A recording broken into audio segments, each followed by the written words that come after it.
podcast. I'm your host, Mind Trip, and the not quite glorious Lord co-host, Nat Ryle. Love it. And tonight, bringing you the man, the myth, the legend, guest speaker, Stormy. How's it going, guys? How's it going? Good to be here. Yeah, man. Glad to have you. Yeah, definitely glad you joined us because we need to get down to these insane gold numbers you have on the server. Is this where I just spill all my secrets right here? Every bit of them. This is it. You're gonna tell us all today, and then that's it. You'll lose the achievement next week. It's an Inside Outlands exclusive. I wasn't quite sure if you would come on or not.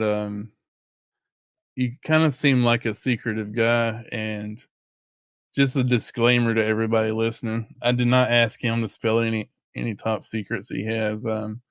Mainly just kind of share his knowledge with us and educate. If that includes a few of the secrets he doesn't care to save for himself anymore, then that's great.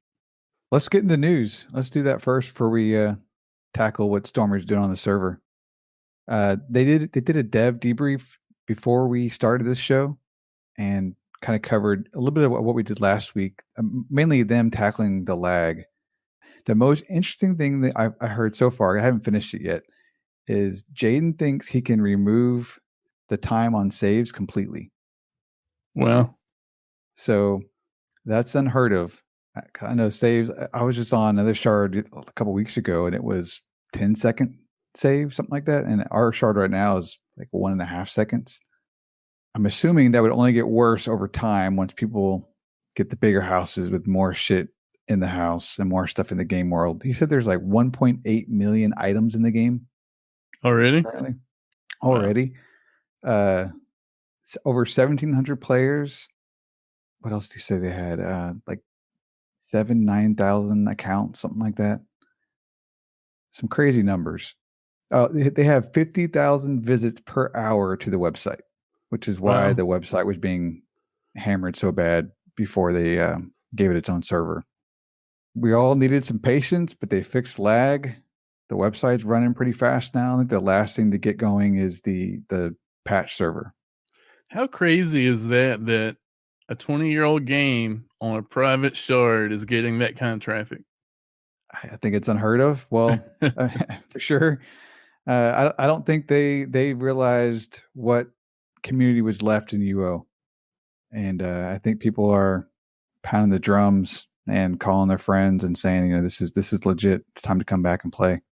Yeah. I liked how Jaden saw saves getting up to 1.5 seconds, which really isn't very long, and then said, no, this is a problem. Let's just eliminate them entirely. I think that's just insane.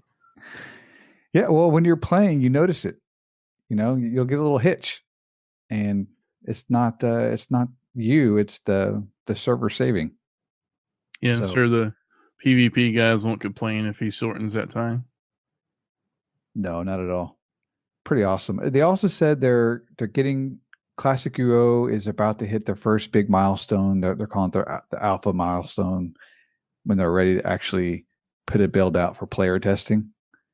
That is the next, not really next iteration, but the next thing that's going to replace Orion. It's the C# Ultima Online client. So we might be testing that here on Outlands here pretty soon. Yeah, in the last episode, Jaden was on and he spoke about that. It sounds promising, but it wasn't quite clear how long it would take to get where it needs to be. Yeah, plus I don't care until it has loot grid, which is really far away. Yeah, right. It's going to take a lot to get people to convert from Steam. And then we have all the patch notes.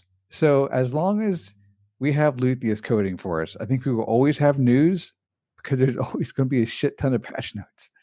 Unless that guy goes on vacation, then we're screwed. Yeah, I'm not sure that he's able to go to sleep without patching the server.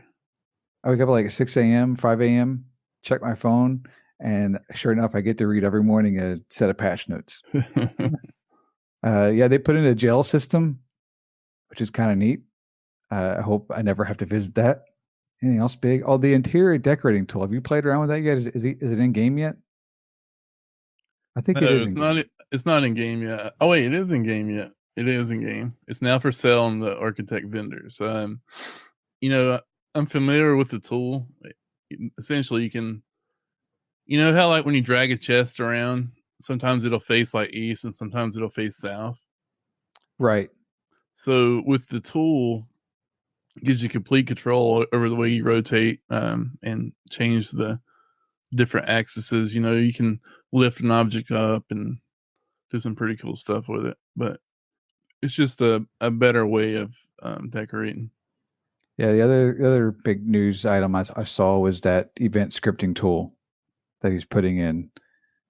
I don't know what they plan to do with that exactly, but Yeah, and if it's cool events for us, then bring it on. so on Real Poor 2, I was kind of paying close attention to what Alan was doing, and I'm thinking he used something similar to this. He called it like a Uber or something, but anyway, he used a scripting tool and created these events. And one of the problems with his events were once you got over 100 people, it started lagging horribly. So I'm kind of hoping here we're going to see this scripting tool come out for these events and probably be more optimized. So we'll actually get to enjoy some really cool stuff. Yeah, I don't know what they have planned, but it could be cool. The bosses are going to emote and talk to us as they AoE us all down. Yeah, exactly. Yeah, so for example, they could create a boss character, and if Owen wanted to control that boss, he could. He could just move him around, chase a certain person, and ignore aggro and stuff like that. Yeah, I don't know if you guys went on the dungeon run with Papa Carl. He did a guild dungeon run. Which boss did we try? It was was it an ossuary? Did either of you go? There's a couple of them. The one the other night that I saw was in Aegis Keep. Okay. Yeah, I went to the Aegis Keep one. We brought in, I don't know, we were rolling like 20 deep or more, and we were just blowing stuff away, dropping demons and dragons and stuff. And we got to the boss, and we were like, we had big heads because we just leveled this place at that point. So we just basically Leroy Jenkins in there and just started blasting, and that was not the thing to do. No, you all freaking that AoE killed all of you. That mini boss threw out this AoE. As soon as the first person dropped, everybody started running, but it was too late. The AoE makes a cone-shaped blast, and it'll kill everybody on the damn screen. So there's definitely a technique there. And what I realized is the Papa Carl's sighing in the background. But anyway, what I realized there is this, air quotes, in-game content is nothing to scoff at. You need a plan for these bosses. Yeah, I forget why I brought up this embarrassing story. It was I had a point, I forgot it. But yeah, there's a lot of good PvE content that we've yet to kind of figure out and uncover here. Oh, and the nail in the coffin was we just gave up trying to res because people kept dying, and there was some dudes there looting our stuff, and we just gave up. But next time I think we just need another 20 people to get back to recruiting. Yeah, that's the Beard Brother way. We're going to throw double the numbers at it next time. We're just going to stack up the bodies. Another mistake was we need to fall back further in res. We resed in aggro range, which was really bad. Oh, okay. I'm getting really close to 80 and healing. That takes forever. I think I'm at 76. I'm really close to being able to res. Yeah, if you don't like sit there and grind it out on two dudes, it takes a while. But even with two dudes, you kind of want to do it in a place where you can kill stuff so you get those bonuses. No, I've kind of decided I'm not macroing. I'm just going to play the game and get to 100 GM when I get there. Yeah. I mean, the system's designed to help you do that. I thought one thing that was really cool, they're doing the donation maps. Wood frame donation maps are available now on the Pavilion Market. You can hang those on the wall and see all the bonuses, which kind of is convenient and looks pretty cool. Oh, I did see that. Yeah, maybe they'll expand that with other paintings or something we can put in the house. Yeah. Yeah, I kind of set a goal. I'm doing the society stuff, trying to get some hues, but it's like 200, 300 society points, whatever. So it's kind of an end game goal to get that kind of stuff. That's one thing the server has is so many little things you want to go get, achievements, the society stuff, killing these bosses. Yeah, it's been a real problem for me. There's just too many things. Yeah.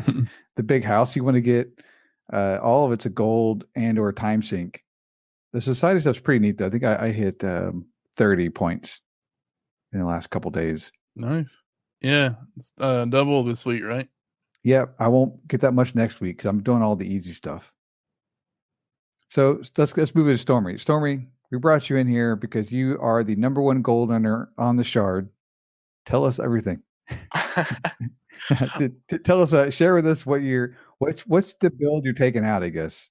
So I started, me and a couple of the people actually kind of formulated this build in the beta, and we weren't really sure if it was the way to go or not. I know a couple of the tamers are running the same build as me, and we thought it would be the best. But on launch, all of my plans besides the build kind of went out the window. I died in the first hour, got murdered by people on mounts when I did not have a mount. It was a struggle at the very beginning. Yeah, because I know we took out warriors at the very start of launch. Did you go off and do your own thing, or were you? Yeah, so the plan was to go to the antlions because they were kind of higher creature difficulty, drop a little bit more gold, level up my pets faster. I thought I should get a horse before I went out there, but I really just wanted to get there quick, so I didn't. And that was a problem because as soon as I got there, someone was already there. Actually, a whole group of people were already there, and they said no to me being there. So they killed me, and I just spent about 30 minutes trying to kind of get things back together. It was a pretty rough start. So the answer to 2 million gold in 2 weeks is Yeah, the die in the tamer. first hour. Yeah, just don't die in the first hour. That was really kind of the strategy. Now after that, pets kind of got leveled up, kind of got going. Some of my other spots that I had pre-selected were not as filled with people who were going to kill me, so it worked out a lot better. We got our houses down quicker. I took that entire week off, and I pretty much just grinded the entire time. I mean, I've never been okay, I won't say never, but I haven't been this enthralled by a game in years, maybe since Diablo 3 Vanilla. So I was going to bed super late, getting like 4 hours sleep, waking up, getting right back into grinding. Just couldn't put it down. Did you take time off work? Yeah, I took the whole week off. That whole first week, I have a little bit more time, but I kind of have to spread it for some holiday stuff. But yeah, tried to make the most of that holiday week I had. I really expected people to catch up with me after that, but seeing people not catch up has kind of fueled it even more to keep going. And so, I'm coming home for lunch, getting 30 minutes in, stuff like that. Yeah, I've made 55,000 gold. I mean, that's a little bit more than the house. It's a good start. Yeah, so I got my first house. Mind Trip pitied me and paid me a house for doing this podcast with them for 10,000 gold. So I have 2 houses and 60,000 gold. I wasn't able to take off a week of work. I'm also fighting the how to even play this damn game, which I think I've overcome some. Yeah, that's insane numbers. The amount of gold you're bringing in. So what's your per hour, you think? So it really kind of depends. If I can get the dungeons to myself, I have a couple of ideal spots I like to go to just because my pet combo kind of works the best there, and the mob type, I've just got kind of a rhythm going in those places. But it's probably between 25 and 30,000 an hour, but that's just raw gold. That's not counting, regents or any of the other miscellaneous stuff that drops, or gems even, actually. What's some of the best drops you've seen? The best thing you can get to drop, skill balls are worth a lot. We have a topic cover later about those, but yeah, people are selling those way too cheap right now. So if you see them for like 15K, I would buy them, and don't sell them for 15K. Yeah, they're pretty rare. What's I've seen the skill maybe ball? 8. So it increases your overall skill cap by 1 for each one that you use. So your natural skill cap is 700 points, and then you use one of those, and it goes to 701, or all the way up to a maximum of 720. Is that the same thing as the herding scroll or the anatomy scroll or whatever? That does like a specific skill. No, so the skill ball is kind of like just your global skill cap. Like you can have a combination of 700 total skill points, and that raises up to up to 720 at the most if you use 20 skill balls. The individual scrolls just raise the limit of those skills up by one, so you can get a total of 120 taming. Even if you only had a 700 skill cap, you would just have to sacrifice points in other areas. So Okay. you need the skill balls before the scrolls. You don't necessarily need them before, but you're going to be losing out on skills in other areas if you don't raise your overall skill cap. Right. Okay. I didn't realize you needed two things. Yeah. That's going to be pricey getting to 720 then. Yeah, they're actually cheap now. I'd buy them now if you find them for 15. Do you mind sharing what pets you started with? So I started with a rock guar just because it has 75 armor, and seems like the higher armor you get, it doesn't kind of have diminishing returns. It just keeps reducing damage. So if you just stack armor, even on that starting pet, I actually used it all the way up to GM taming, and it worked well. And even at level 10, it doubled as a pack mule because it can hold 50 stones worth of weight. So it was pretty nice going through dungeons with that thing, especially if I thought I was going to die. Just throw some gold on that guy. No one ever checked him. I So didn't think rock about that. guar, where are those at? So the easiest place to get it is the starter dungeon, just because you're not going to have to deal with people attacking you, or they'll still kill the thing you're trying to tame. That's never going to stop. You're just going to have to deal with that. But the easiest place is definitely the starter dungeon. There are also some in Mount Petrum, but they're a little bit harder. So me and Natrao spent a lot of time in the starter dungeon, and I just realized something today. We kept dying. We were fighting our way through there very slowly, killing everything along the way. And that's just a bad recipe sometimes when there's too many mobs around. But today, I just ran in there, ran fast as hell. My pets just followed. I went straight to the cave bears and started taming and shed all that aggro. I've got just enough hiding on there I can pop aggro off pretty quick. But yeah, just run in there to get what you're going to get, and it's a lot better. That was actually part of my launch strategy. Is I found that cave bear area where if you ran straight there, you could kind of drop all your aggro and then kind of circle around, tame the wolves and whatnot. That also went out the window because the lag of launch, which I wasn't sure how bad it was going to be, but it pretty much completely prevented me from doing that. Yeah, the lag got worse a couple days later, but it wasn't too bad at launch. But maybe in that first area. Yeah, it wasn't bad, but when I was doing all this testing, it was in low/no lag environments, so everything just worked. Even with a little bit of lag, it didn't work because it took you longer to get there. Mobs chased you for longer and stuff like that. Okay, so this is what I think is the most asked question on the forums. On the official Discord I've heard, and I'll let you explain it. You can explain it better than me. Are you about to ask me to buy you a house? Passing the passive taming points. How do they work? Okay, so in text, it seems like it's convoluted or hard to explain, but it's actually not that bad. So every time you use animal taming to try and tame an animal, and you gain a point, you also gain a point in passive animal taming. And at any point, you can check and see how many points in passive taming you have by using animal lore on one of your own pets, and it'll tell you at the very bottom. And animal taming or passive taming is really important because it's when you kill a monster, you can, I guess, sometimes when you kill the monster, it'll give you just 0.1 in taming. So it kind of doubles your progress in a way if you do everything right. Tame an animal, get 0.1, kill something, get another 0.1. And pretty much do that for each block of taming. Are you doing it in 0.1 increments? I heard you do 2.5 passive or taming and killing, and then you do 2.5 taking your tames out and killing mobs.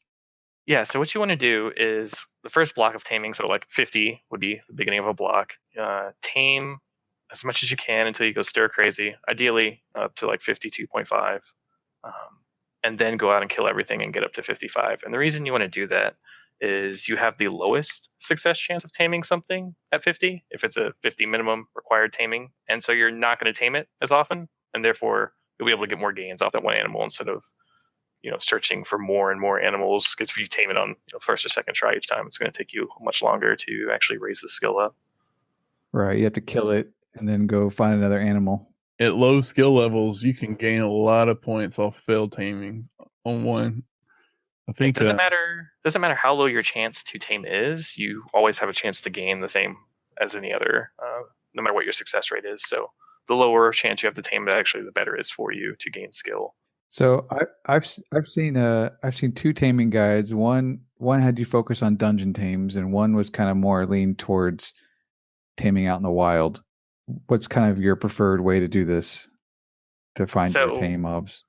The best that I found was place I would get. I guess I wouldn't get harassed as much, or people trying to attack what I was taming, because that's people. It's like flies. People just love to do that. So any place you can find with no one else around, that's where you want to go, whether that's overland or in a dungeon. I have some ideal places. If you want me to run through that real quick. For 50, you want to do bears and rock gars, wolves in the new player dungeon. That one's pretty easy. That's kind of a gimme. 55 is actually also really easy. It's sand crabs on beaches. They're pretty remote. You're really unlikely to get bothered there. 60 is the cave bear, which is also on Shelter Island in the dungeon. Just talking about that earlier. It's also in Petrum level 1, but that one's a little bit... you're probably going to get harassed if you go to that one. 65 is the carrion beetle, also in the new player dungeon. It's also in Mausoleum level 2. I really don't recommend going into that dungeon. People are constantly running by. You're going to have spawn on you all the time. I see people in there trying to tame those all the time, and I feel for them, because that's got to be awful. 70 is the scarabs in the desert. There's a spawn with 2 of them. It's really nice. 75 are drake whelps in the mountains west of Horseshoe Bay for overland. And then if you want to get into a dungeon, there's Nucero has a ton of drake whelps in it as well. 80 is wolfhounds, also west of Horseshoe Bay. There's a town with 3 of them on the outskirts, so they're really easy to get to. All 3 spawns. 85 is drakes in those same mountains where the drake whelps are. There's also drakes that are with them, and you can also just go to Nucero and tame pretty much anything at that skill level. And some things won't be minimum taming requirement, but you'll still get a ton of gains. 90 is husk crab. There are not that many of these, but they're found on a beach below Prevalia, and I think there's 4 spawns of them, but they are aggressive, but the spawn around them isn't too bad, so it's pretty easy to deal with. And then 95 is dragons, which there are some overland spawns of them, but your best bet is to go to Nucero for those. Yeah, that sounds like a long grind. It's not terrible, but it's not short. Yeah, I don't know that I have the patience for that. I'm going to try it. I haven't tried this yet. I'm definitely curious on, because I see you dump stats into them, which is something unique to this shard, right? Where you actually can level up your tames and adjust which stats you put in them.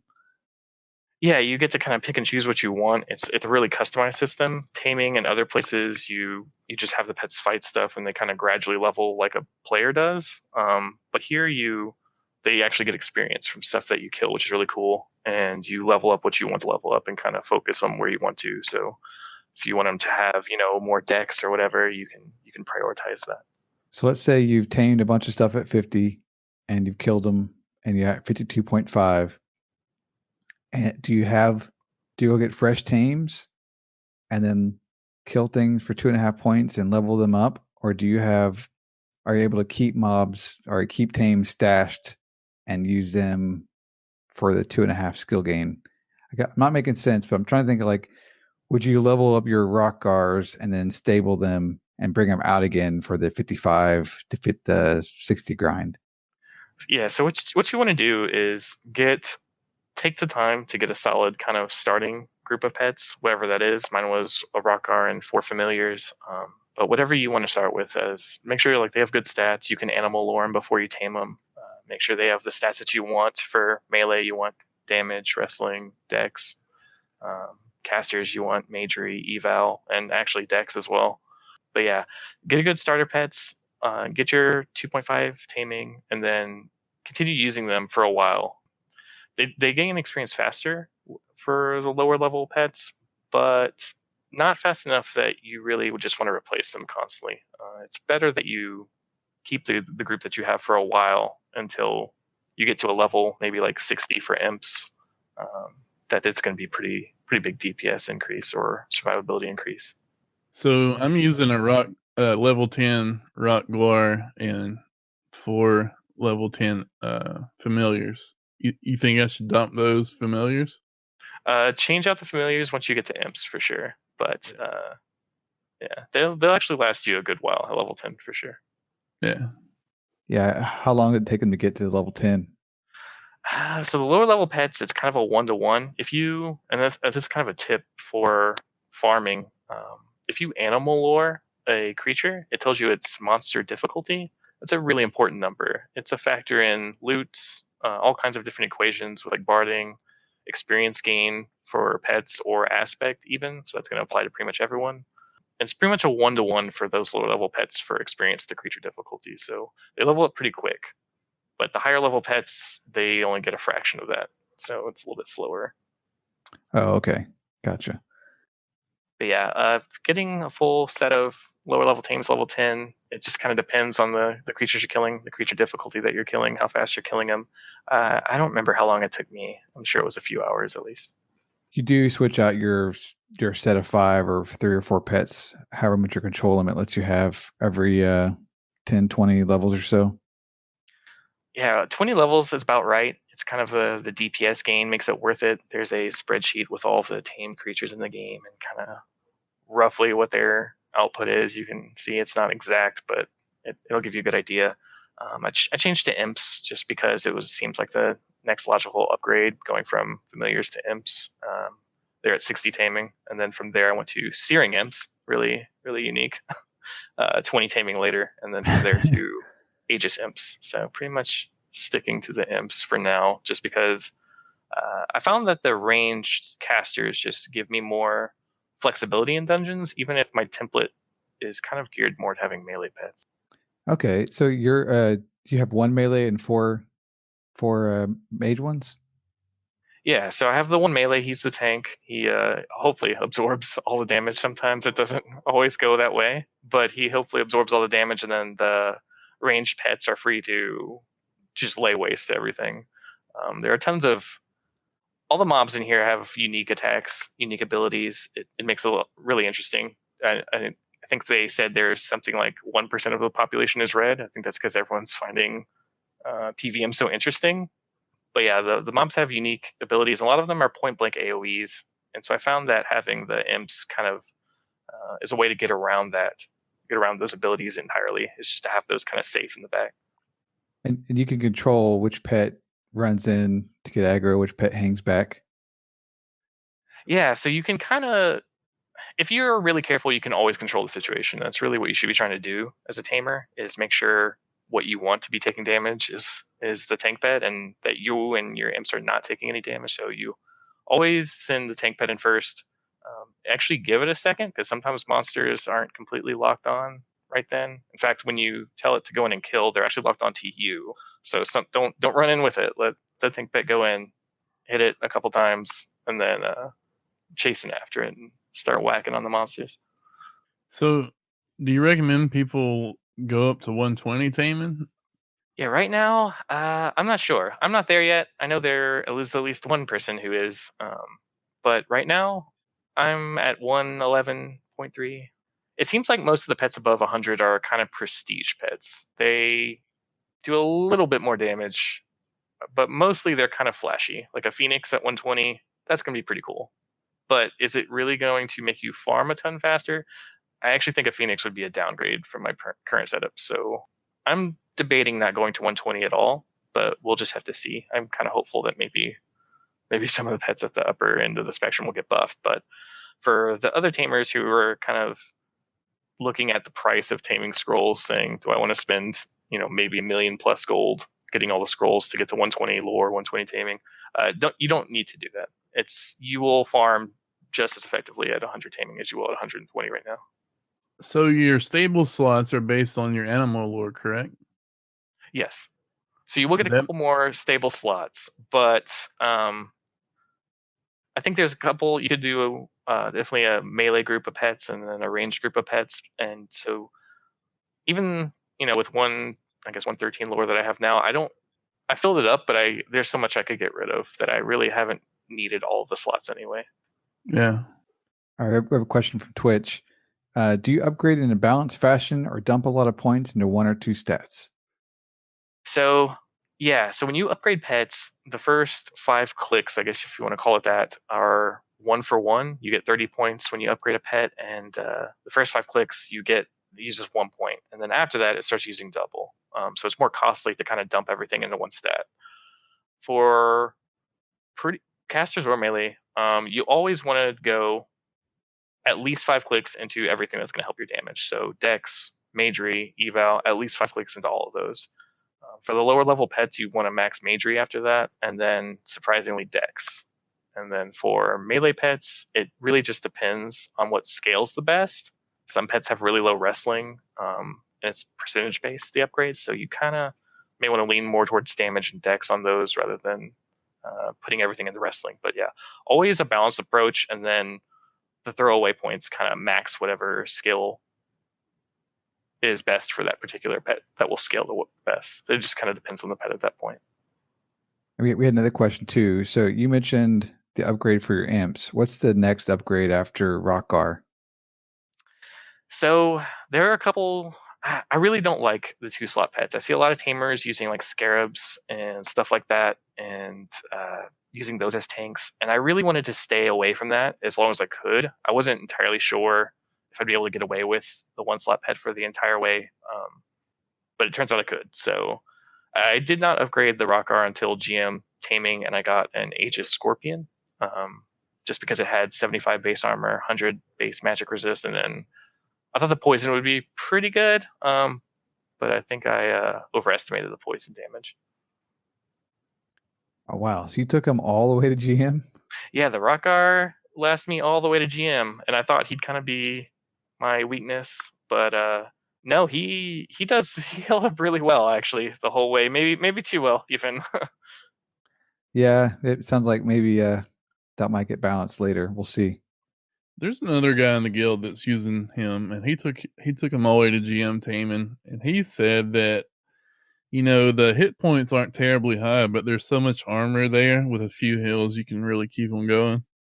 Yeah, when I was still using the Rockgar when I think my vet was even GM at that point, because I GM'd it well before Taming, and I would bandage him for something like over 2/3 of his health in one go, and so he would kind of spike all over the place, but survive because he had 140 armor or whatever it was.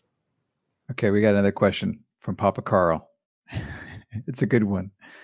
Did I make a mistake going Peace Dexter if I want to make money? No, not at all. There are so many, and that's actually something that Outlands has done so well. You're going to see a lot of certain templates like summoners, but there is so much diversity in templates you can choose to be able to access content. On other servers, and kind of goes into at least maybe a little bit of theory why I think people kind of got tired of tamers or had a dislike for tamers, is that tamers were the template that you went for if you wanted to access all the content. Like if you wanted to kill the Balron solo, you had one option. But in Outlands, it's a lot different. There are so many different skills you can utilize, different synergies you can utilize to kill any level of content. The biggest stuff to the smallest stuff. And the Peace Dexter is one of those things that does work. It's a little riskier than some of the other ones, like Tamers or Summoners, but it'll get the job done. You just kind of have to wait to land that piece on the high-end creature, and then maybe take like something like Parry just to survive until you land it. Yeah, kind of waiting for your clutch piece to go off and then well on the damn thing. Yeah, but pretty much a stun, so it's pretty good. It'll definitely work the farm gold. I've seen a lot of successful Peace Dexters out in the dungeons. Yeah, I play in our central time zone, so I don't see a lot of the guys that are on later on at night. But we got a guy that runs around a Korg. He's a Peace Dexter, and that guy just terrorizes dungeons with us. It's kind of fun to watch. Yeah, Dexters do good damage, so if you can stay alive, it's pretty good. So I've heard some people give peacemaking a bad rap, but if you've got GM piece and use the magical instrument to boost that skill up, you can probably be a lot more successful in those higher end dungeons. Some people have said it's a mid-level skill, but with a few tweaks, you can get it up a little higher there. See, I think it's very much a high level skill. You really do need it to be higher level, and if you're going to fight higher end stuff, you pretty much have to have a magical instrument, just because it's almost a 1-to-1 for success chance. For each magical effect on the instrument. So a plus 10 instrument is basically plus 10% chance to piece a monster. So it's pretty crucial. But yeah, it's more of an in-game kind of a build. I think you're going to struggle early on with it, but that's why I think you take things like parry, magic resist, stuff like that, just to survive until you can land one of the abilities. Yeah, I think it's getting a bad rap because it's popular. It's easy to build up. It's kind of fun to play. It's cheap. It's not maybe as grindy as working all the mobs, taming. You're in the dungeon actually fighting things as you do it. So it's probably a popular early or first build. That's kind of what I'm doing with it anyways, is doing the Dexter, and I'll move into either a summoner or a tamer. When you're at the lower levels, you have 700 skill points. Make use of them. You can find other supplementary skills just to boost your own survivability or damage or whatever until you get higher up, and then you can fight the higher end stuff with higher piece and then drop camping or whatever that you picked up along the way. Yeah, and Rex makes a good point too. A lot of issue with piece is that there's not PvP viability with it once you add the bard skills in. Yeah, there's, with all the new PVM changes, all the monster changes that Luthien has done, it really kind of lets you expand into realms where you realize, okay, I just built a character that is a monster in dungeons, but if someone attacks me, I'm pretty dead. I think that's across the board, though. I don't think that's just Beast Dexers. Yeah, so you got a lot of kills too, don't you? You have people coming in trying to get that gold you're earning. I think I forget what your numbers are. Is there a stat number in the achievements? Are you referring to killing other people, or? Yes, yeah. Isn't your number for players killed pretty high? No. I've actually not attacked anyone blue and very few grays. It's actually kind of a tip for people who are starting out trying to. I guess one of the tips for making gold is if you see someone in a dungeon and it's not like ossuary where there's 14 million people, it just doesn't matter anyway. Chances are you're going to see them again in that same dungeon later. Like, they've picked that spot because you've picked that spot for a reason. So just because they went criminal, they accidentally looted something, doesn't mean you have to attack them. And oftentimes, if you're just courteous to them, polite to them, you even share the loot off a monster. I do that all the time with people that start attacking when I'm attacking. You'll find that people aren't going to just dry loot you the second you accidentally turn gray. So I've actually been real passive in terms of fighting other players. Okay, I hear you, but I guess I heard that you've killed a lot of players. I mean, not maliciously, just that because you're so active and out doing your thing, you're a hard man to take down. That's definitely not true. Now you're just giving people something to shoot for now. Okay.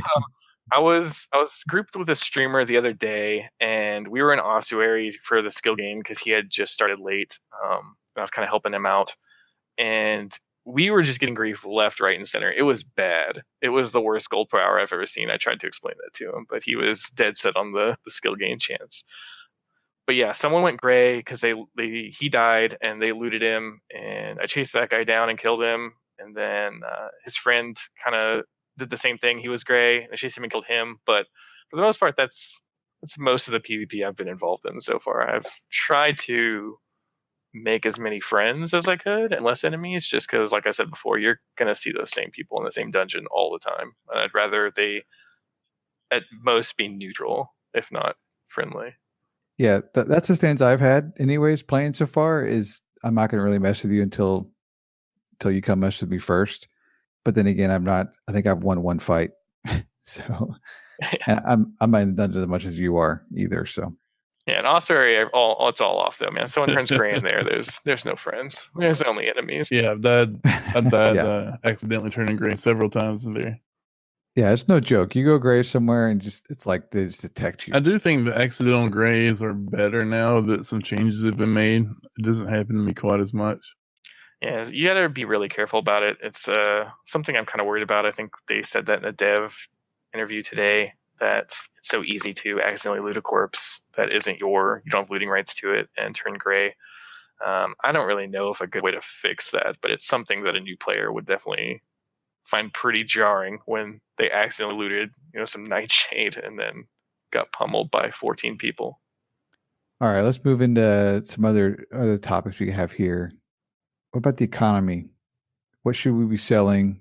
What should we be keeping? I think you mentioned one thing, and that was the skill balls. Do you have anything Yeah, else you want to? if you find the skill orb, like I see so many people run to the sell channel, the buy sell channel, and just say, want to sell at 15K. Every time I see that, if I'm on, I'm buying it. Those are going to go up in price so much in the very near future. The real, I guess, big benefit that I had of grinding so much early is that I kind of see the rarity of things, and kind of that helps me judge their value. And the skill balls, everyone is going to need them. The demand is going to be super high all the time, and they are ultra rare. I think I found two today, which is the most it was shocking to me. But I think I've found 10 since I've started here. They're very rare. Yeah. So let's tell like I want a 5 million house. Let's say I want the 5 million gold house. So by the time I have enough gold for that, I'll have 20 skill balls. yeah, Enough yeah, to complete my actually, character. that's pretty close. Yeah. So I would hang on to those and buy them up at the price that they're selling it now. Some of the stuff you should be keeping are things like dungeon cloth, dungeon boots that are a certain color. I've seen a decent amount of cloth drops, maybe 20, but getting enough to make something and getting all the same type is going to be really hard to do. And so early on, people were selling that for 3 to 5K, maybe even 10K, and I snagged all of those up too, just because that's going to go up so much in price. I wouldn't even sell those right now if I were you. Yeah. So when I was talking about earlier, if you animal lore a creature, you'll get that creature difficulty. You should always know the stuff you're fighting and what difficulty it is roughly at all times, just because it's going to help you judge, the damage you're going to get from it, how long it's going to take to kill, and then what loot it's going to drop. It's also going to tell you how hard it is going to be to piece it or whatever, how much experience it's going to give you. But yeah, that's kind of what that number is showing, is the raw creature difficulty that's been killed, not actual creatures, but the creature difficulty. Okay. So what about we get a lot of loot. We get a lot of magic items. Which magic items do we keep? Which ones do we toss? Which ones are just really rare? So this is how I do it, and I know people are going to do it way differently, because it's going to depend on demand as well. But if I spend 30 minutes, I get 30K. What items dropped in that time? Definitely not a skill ball most times. So I think a skill ball is actually worth more than 30,000 gold to me, because I'm never going to get that in that amount of time. So it's kind of how much time you spend in a dungeon, how much gold you earn doing that, and your likelihood of seeing that item in that time. It doesn't work perfectly for everything, and there's different supply and demand factors to take into consideration. But skill ball should definitely you hold on to. Cloth, hold on to. I think I'm on the fence on skill scrolls, especially the ones that aren't as in demand, because I just don't know with things like treasure maps and stuff where they're kind of common, if they're ever going to really see a huge increase in value. Taming scrolls, I think, are at an all-time high right now, so sell those. And I'm not just plugging for me, because I'm almost capped out on that. But I would probably ditch those now, where they're going for like anywhere from 25 to 40K each. I don't think they're going to stay there, just because 120 taming is really not super beneficial. Okay, so aspect gear. Do you have any yet? Yeah, so I got my weapon made, and I was super pumped for it. And I went out and I'm killing stuff, and it's got a really low proc rate. That's okay, because I'm just glued to my screen waiting for it to happen. And then my pets are going to do 1 million damage, and it's going to be the best thing ever. And then what happened was I was fighting an Eldritch Dragon, and it procced finally. And then the Eldritch Dragon one-shot my tank pet. Oh no. And I thought, that's not how this is supposed to go. I did not envision this. So command is actually bugged right now, and the proc supposed to make your pets do 100% increased damage, but the reality is it either makes monsters do 100% increased damage or it makes your pets take 100% increased damage. One of the two, and it lasts 60 seconds. So it's kind of awful at the moment because I want to grind up the experience with it, but at the same time, every time it procs, it's like, okay, well, hit the deck. It's about to get dicey. Yeah, it's going to be a grind. Like I mentioned before, monsters have a creature difficulty value. You get about a seventh of that towards your experience and aspects. So if you kill a 35 difficulty creature, you get about 7 experience or less, 6 experience. And you need 500 for the first level and 1,000 for the second level. I've just reached the second level, but I haven't actually upgraded yet, so I don't know if it doubles or just goes up to 1,500. But it's going to be a late game grind for sure. And so while you may kind of be super enthusiastic about rushing to get it, just understand that it starts slow. The benefits are kind of weak at the beginning, and then it ramps up to be pretty powerful at the end. But you're not going to reach that end very fast. It's a grind. Yeah, so an end game type of thing. Yeah, 100% in game. Don't feel like you have to rush and get it just because other people are already leveling it up. It's a slow burn on that one. And also it costs resources to maintain it. It has charges. You have to sacrifice essentially magical gear to replenish the charges, and then if you die, you lose some of the charges, and then it's not blessed for a while, so kind of ends the grind for 24 hours or so. But yeah, don't try and spend all your gold on it. Don't sacrifice a house to get it. Make sure you're kind of in a self-sustaining place before you go after it, just because it's going to continue to cost you gold and resources to maintain it. Yeah, or have to deal with a bug that works the opposite of how it should. Yeah, when it one-shot my pet, I was pretty floored. I was not. I don't know. That was not what I was looking for there. I was looking for the dragon to flop over. Yeah, the aspect gear is definitely interesting. I mean, it's one of the few things in the game that you can wear and use to help your combat ability that's actually blessed. It was only blessed one time a day. So, it's on you if you take it out a second time or a third time, I guess. Someone like you that's grinding this much, are you going to have multiple sets of aspect gear? Yes, 100%. So your aspect level is kind of tied to your character and not to the gear or the weapon or anything like that. So if you lose your weapon, you're not going to lose all that experience you grinded or whatever. So I'll absolutely have multiple sets just because eventually I'll have built up enough resources to make them. I just got enough resources to make a full set of armor, but I haven't done that yet. Kind of holding off until hopefully the bug is fixed with it. So it's not as scary to use it. That's crazy. So your leveling with it is character, not the gear. Yeah, it's all tied to your character, which I think is really cool. In fact, all of the aspect stuff is tied to your character. I think it's to make the pain, if you are to lose some of it, less painful. Just if you were to lose that spear after grinding level 10, after I don't know how many hours that would take. It's going to take so many. It would be pretty heartbreaking. So they've tied the entire progression system to your character. So okay, you lose your weapon, sucks, but you can get another one. You're still going to have level whatever aspect and kind of get back out there and pick up where you left off. And you can see your level if you go to help. There's a giant menu with everything there, and kind of right in the middle is aspect mastery. And in there you can kind of go through and see all of the effects, what level you are, stuff like that. Okay, we got a question from Rex too. Why did you go with the weapon first instead of armor? Yeah, that was a mistake, clearly. So I went for the weapon first because of the special effect chance, the inspiration. It only says it's a 0.5% chance, but I thought, okay, I don't really know how many times I'm swinging per fight, how many per run. I don't know how much this is going to go off, but 60 seconds seems like a long time for my pets to do the double damage. So I thought that was going to be the way to go versus the kind of the passive increase that the armor gives you. It's a much smaller percentage, but it's always there. I have to say, and just weapons are, I think in every game, kind of like they're just sexier. You always want to get the weapon first because, armor's fine, but I want to hit something in the face. And what am I doing that with? It's a spear. So I went with the weapon first, but if I were to do it over again, especially with the bug in place, I would go armor. So the question from Twitch here, what What's your temp? I don't understand the question. I'm trying to clarify that now. My template, probably? Okay, so animal lore, animal taming, and this is what throws most people off. Arms lore, fencing, herding, and then Magery up to 70, and then veterinary. 70 Magery. I know some other tamers are going healing, but that kind of doubles up with your vet timer, and I don't like that. The Magery is more about reducing damage or not taking it at all, and then pinch heals. So Magic Reflect is just a lifesaver for casting mobs because, like I said, once you send your pet in, they aggro onto you first. And a lot of times, even if you move around a corner, they're getting one spell off. But if they only get one spell off, all they're doing is eating up the Magic Reflect, which I can just put right back on. So it's more about kind of reducing incoming damage entirely than healing it back up.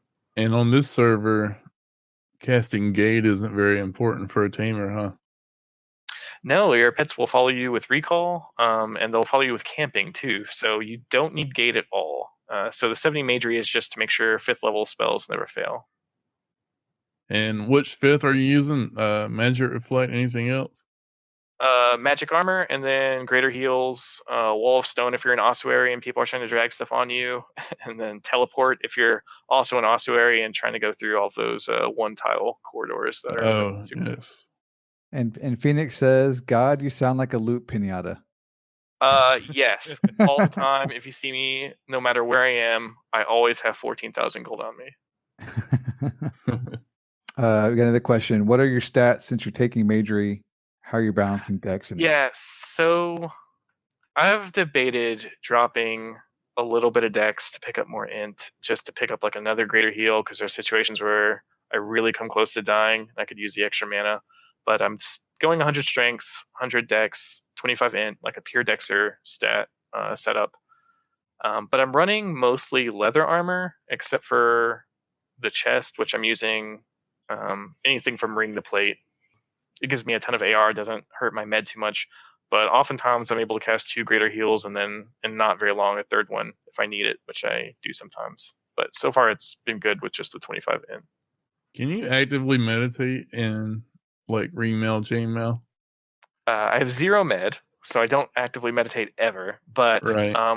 The meditation, I don't have it handy, but there's a post that kind of goes over the details of how armor affects your meditation rates, and the higher end armor like plate mail, chain mail hurts it a lot more than leather.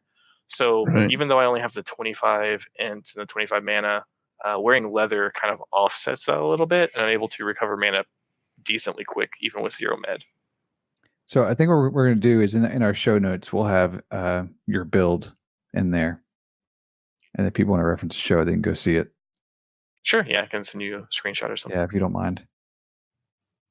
This is something we haven't done in any of the podcasts so far, and there's probably a few new people listening. So I was just wanting to know, do you have any I wish I would have known tips for new players? Yeah, so you have 700 skill points. You're going to start with only a few of them. Train everything, just everything up. You can hit 700 skill points in 30 minutes just because you have a little bit of every skill, and most things are going to help you, even if they're 50 or lower skill. They're going to provide some benefit. Camping is always going to give you more carry weight. It's always going to give you more damage. It's kind of a linear scaling ability, so turn on tracking, start hunting with tracking. That gives you a damage boost. Just basically do everything you can to get to the 700 skill point cap, because pretty much anything you take is going to be beneficial to you. So don't just sit at the 300, 400 skill points leveling up what you perceive as your in-game template. You can drop skills later. And those tend to ramp up your stats faster too, right? Oh yeah, camping alone will pretty much raise everything to whatever you want pretty quick. Okay, we got a couple rapid fires from Owen here. Why'd you wait so long to buy a house? Yeah, so I got to about the 400k mark. I thought, okay, this has been a pretty good grind. Surely I can buy like a castle or something now, right? So I bought the house placement tool, opened it up, saw the prices, jaw kind of hit the floor. Thought, oh, I can get a house with one more secure with 400k or whatever it was. So I said, all right, well, we're going to extend this a little bit. And then I found a house I really wanted for about $1 million. Thought, okay, perfect, because that does an achievement as well. So we'll go for that one. And that was kind of my goal for that. Okay. Is that a vendor house? No, I mean, it could be. It's a little bit off the moon gate, but right now it's not a vendor house. It's yeah. I've seen that one. I was wondering if you were turning that into a vendor house. Yeah, no, houses are expensive. They're investments, and while you can get, I think it's like 90% of it back, even selling it to a vendor. I didn't really want to lose that 10%, especially on something I thought I was probably going to upgrade within a pretty short while anyway, given that I was able to farm pretty decently. And kind of tying into that question too, and you mentioned this a little bit earlier, but is the reason why you went this route with so much heavy grinding is did you find the leaderboards motivating, and that's why you kept going? Yeah, so initially it was just kind of like I didn't expect it at all to be on the top of the gold earned or anything like that. But I noticed during the initial push for our second house for Weird Brothers that I was, I think, second or first, and then that kind of ignited something where I'm like, okay, like I didn't expect that, but let's compete now. Let's see how long I can maintain this. And so that kind of, the initial gold grind, just the need for gold for a new house, gold for everything, was a big motivator. But then also seeing leaderboards was maybe even a bigger motivator than the gold. I know oftentimes in dungeons, I'm thinking, I really don't care if I die with some of this gold because it's already reflected on the leaderboards. So in some ways, I do kind of care more about that than the actual gold in the bank. It's kind of sad, but I don't know. I love it. I just love the competition. This is the modern gamer, Pretty much. Modern gamer and UO 20 years later, basically. And then his last question, or one of his last, he keeps asking him, if you could change one thing about Outlands, what would it be? Oh man, that's a rough one. I guess the easy thing is just to make command work. Oh man, that's a tough question. I was not ready for that.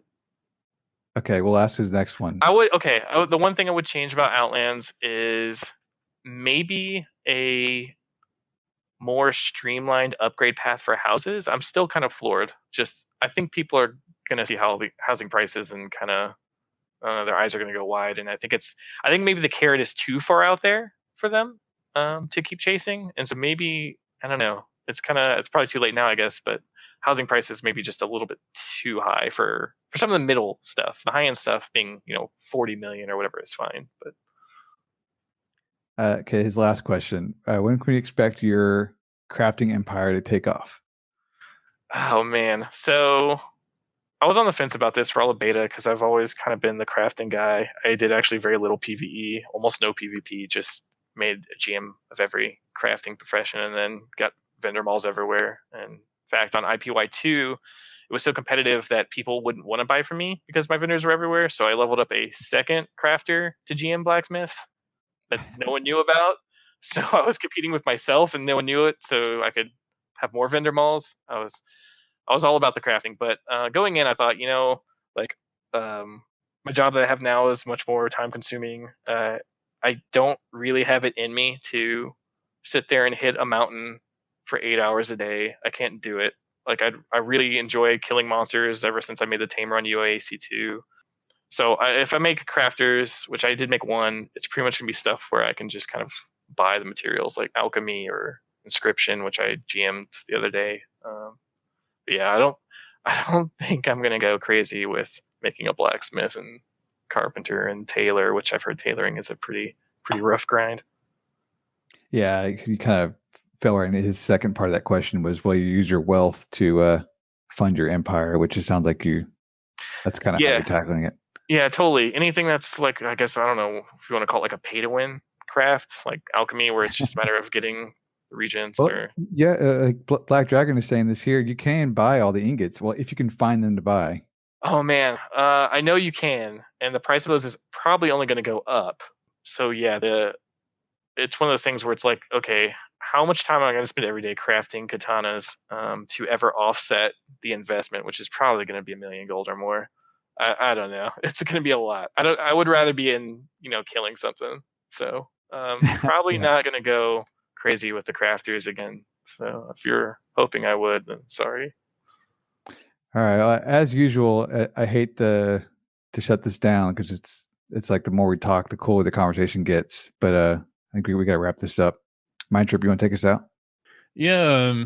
shout out to Owen. Thanks for getting us up on the announcements. We've had a really great turnout tonight. And thanks for Stormy. This has been awesome to have you on. I'm running a tamer, so it's extra awesome for me. But Well, thanks for having me. It's been fun. You definitely were one of those players. People were starting to wonder if you were duping gold. So Yeah. getting the explanation out there is a really good thing. Gives people a little bit of hope that they can also accumulate a pile of gold. Yeah, the truth is, it's just a grind. Just a grind. Yeah. But anyway, thanks guys. Thanks for joining us. It's we'll try to get this edited and up in a couple of days here. If you want to catch it on the feeds, it's pretty much everywhere now. Papa Carl is doing it on his Twitch stream, and hope to get an edited version out on YouTube. So hopefully soon we'll be everywhere. Yep. Listen to our other podcast, The Sandbox, at sandboxpodcast.com, where we kind of cover general gaming. Of course, while I'm playing Outlands, there will be Outlands talk on there. Just, in an hour-long episode, it'll be 5-10 minutes, and the rest will be, your typical modern-day gaming type of stuff and other Sandbox games. All right, guys. Check you later. Peace. Thanks, Stormy. Thank you.